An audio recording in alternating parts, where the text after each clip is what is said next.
आज श्रावणातील 5वा सोमवार असल्यानं त्र्यंबकेश्वर येथे भाविकांनी दर्शन घेण्यासाठी मोठी गर्दी केली आहे.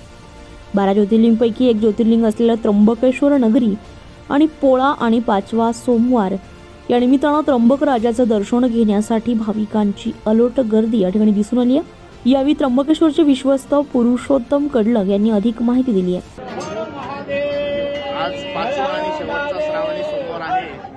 त्र्यंबकेश्वर भगवान त्र्यंबकराजाच्या दर्शनासाठी सकाळपासून पहाटे 4:30 वाजेपासून भाविकांची रीघ लागलेली आहे. सोमवती अमावस्या असल्याने अधिकचे भाविक या ठिकाणी दर्शनासाठी येत आहेत. श्रावण महिना यावर्षी 5 सोमवार असल्याने या शेवटच्या सोमवारी देखील प्रदक्षिणा मारणाऱ्यांची गर्दी तसेच दर्शन घेणाऱ्यांची गर्दी प्रचंड प्रमाणात वाढलेली आहे.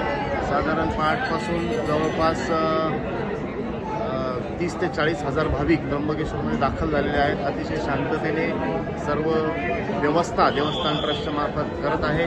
आलेल्या सर्व भाविकांचे त्र्यंबकेश्वर देवस्थान ट्रस्टतर्फे हार्दिक स्वागत. न्यूज मराठीसाठी प्रकाश दुर्वे, त्र्यंबकेश्वर.